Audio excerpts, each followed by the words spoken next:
To my YouTube channel Swaruparani Vavilala. నిత్య జీవితము జ్యోతిష్ శాస్త్రము. నిత్య జీవితంలో జ్యోతిష్ శాస్త్రంను ఉపయోగించుకొని మంచి ఫలితాలను పొందాలని మన హిందూ ధర్మశాస్త్ర ప్రకారము మనకు అనేక మంచి గ్రంథాలను ఇవ్వడం జరిగింది. అందులో జ్యోతిష్ శాస్త్రం ఒకటి. జ్యోతిష్ శాస్త్రము బేసికల్గా మనకు కొన్ని విషయాలు తెలిసినట్లయితే మన మానవుల జీవితం యొక్క మనుగడను మనశ్శాంతిగా ముందుకు తీసుకెళ్ళడానికి అవకాశాలు ఉంటాయి. కాబట్టి ఈ జ్యోతిష్ శాస్త్రమును మనం పాటిస్తూ మన ముందు తరాలకు కూడా తీసుకెళ్లాలనే నా యొక్క ఈ వీడియోల యొక్క ముఖ్యమైన ఉద్దేశము. మీరందరూ కూడా ఈ వీడియోలను చూడండి, నచ్చినట్లయితే సబ్స్క్రైబ్ చేయండి మరియు లైక్ షేర్ చేయండి. నన్ను ఆదరించండి, ఈ వీడియోలను ఆదరించండి. Thank you friends. ఈరోజు వీడియోలోకి వెళ్ళే ముందు ఈరోజు ఉత్తర 1వ పాదం గురించి తెలియజేస్తాను. మనకు కొన్ని పాదాలు ఒక రాశిలో ఉంటాయి, కొన్ని పాదాలు మరొక రాశిలో ఉంటాయి. అయితే ఉత్తర 2, 3, 4 పాదాల గురించి ఆల్రెడీగా వీడియో చేయడం జరిగింది. ఇప్పుడు ఉత్తర 1వ పాదం గురించి ప్రత్యేకంగా వీడియో చేస్తున్నాను. మీరు అందరూ ఉత్తర 1వ పాదంలో ఉన్నవారు గమనించండి. తర్వాత తారాబలం తెలుసుకోండి. తర్వాత వివాహ వ్యవస్థలో ఉత్తర 1వ పాదానికి ఏ నక్షత్రాలు పడతాయి, ఏ నక్షత్రాలు పడని విషయాన్ని కూడా తెలుసుకోండి. ఉత్తర 1వ పాదము మనకి ఈరోజు దాని గురించి తెలియజేస్తున్నాను. ఉత్తర 1వ పాదం కనుక చూసినట్లయితే ఇది 1వ పాదము టాక్ ఎత్తున దీర్ఘమిస్తే టే అనే అక్షరంతో జన్మనామం ఉంటుందండి. ఇది సింహరాశికి చెందినది. గణము మనుష్య గణము, నాడి ఆది నాడి, యోని గోవు. మరొక్కసారి వినండి.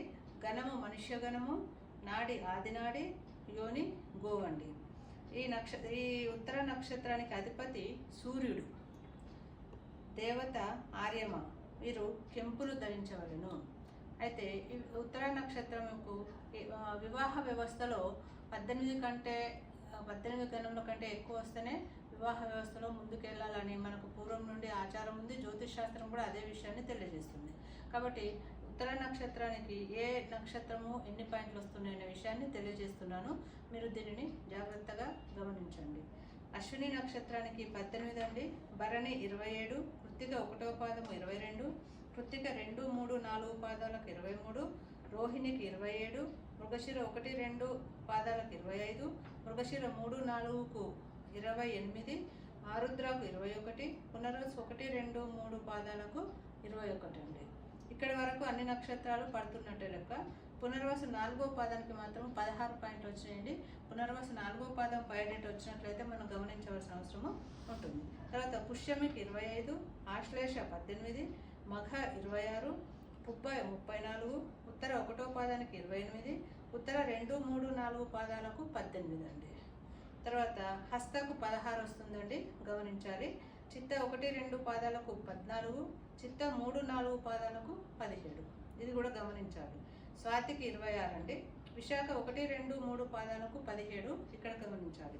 తర్వాత విశాఖ 4వ పాదము 24, అనురాధ 32, జ్యేష్ఠ 19. మూల నక్షత్రానికి 10 పాయింట్లు మాత్రమే వస్తున్నాయండి. బయోడేటా మూల నక్షత్రం వస్తే ఉత్తర 1వ పాదాలకి పడదండి, రిజెక్ట్ చేయాలి. తర్వాత పూర్వాషాఢ 27, ఉత్తరాషాఢ 1వ పాదం 28, ఉత్తరాషాఢ 2, 3, 4 పాదాలకు 22, శ్రవణం 20, ధనిష్ట 1, 2 పాదాలకు 11. ఇది గమనించాలి. ధనిష్ట 1, 2 పాదాలు పడవండి. తర్వాత ధనిష్ట 3, 4 పాదాలకు 18 అండి. శతభిషానికి 12. తర్వాత పూర్వభద్ర 1, 2, 3 పాదాలకు 16 అండి. పూర్వభద్ర 4వ పాదానికి 15. ఉత్తర భాద్రకు 26, రేవతికి 24. ఇప్పుడు మనకు 18 కంటే ఎక్కువ వచ్చిన పాయింట్లు నక్షత్రాలు తెలియజేసినాను, తక్కువ వచ్చిన నక్షత్రాలను కూడా తెలియజేసినాను. మనము తక్కువ వచ్చిన నక్షత్రాలను కనుక చూసినట్లయితే వాటిని మనము రిజెక్ట్ చేయాల్సిన అవసరము ఉంటుంది. అందుకే మరొకసారి మనకు పడని నక్షత్రాలు, ఉత్తర పాదానికి 1వ పాదానికి పడని నక్షత్రాలు మరొక్కసారి వినండి.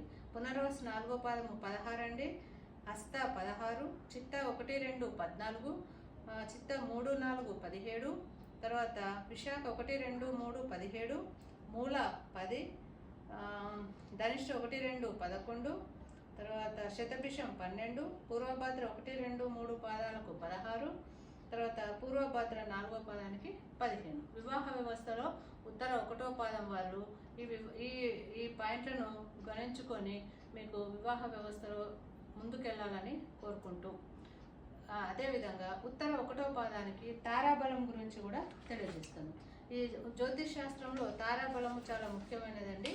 తారాబలము ఎట్లా అంటే మీకు ముందే చెప్పాను, జన్మతార, సంపత్తార, విపత్తార, క్షేమతార, ప్రత్యేకతార, సాధనతార, నైదనతార, తర్వాత మిత్రతార, పరమ మిత్రతార.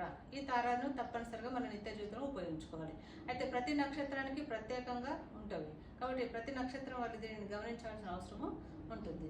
ఇది తారాబలం చూసినట్లయితే కృత్తిక, ఉత్తరాషాఢ, జన్మతార వీళ్ళకు క్యాలెండర్లో ఈ 3 నక్షత్రాలు ఏ రోజు వచ్చినా కూడా జన్మతార కింద పరిగణించుకొని ఆ రోజు ముఖ్యమైన పనులను చేయకూడదు. తర్వాత రోహిణి, హస్త, శ్రవణం వీరికి సంపత్తారలో మంచి పనులు చేయాలి, విజయం చేకూరుతుంది. అదేవిధంగా మృగశిర, చిత్త, ధనిష్ట, విపత్తార ఇందులో మంచి పనులను చేయకూడదు. తర్వాత ఆరుద్ర, స్వాతి, శతభిషం, క్షేమతార ఏ ముఖ్యమైన పనులైనా శుభకార్యక్రమాలైనా చేయవచ్చు. తర్వాత పునర్వసు, విశాఖ, పూర్వభద్ర, ప్రత్యేకతార కేతు ఉంటాడు, ఇలా వ్యతిరేకంగా జరుగుతుంది ఆ రోజు ఏదైనా పనులు చేస్తే. పుష్యమి, అనురాధ, ఉత్తరభాద్ర సాధన తార చాలా బాగుంటుంది. ఈ సాధన తారలో కనుక పని మొదలుపెట్టినట్లయితే శుభకార్యాలు చేసుకున్నా కూడా చాలా బాగుంటుంది వీరికి. తర్వాత ఆశ్లేష, జ్యేష్ఠ, రేవతి, నైదన తార ముఖ్యమైన పనులు చేయకూడదు.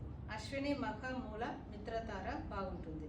భరణి, పుబ్బ, పూర్వాషాఢ, పరమ మిత్రతార బాగా ఉంటుంది. తర్వాత ఈ నక్షత్రము బంధాలకు బలమిచ్చే నక్షత్రము.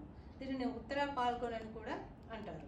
వీరు కెంపును ధరించవలను. నక్షత్రాధిపతి సూర్యుడు, దేవత ఆర్యమ.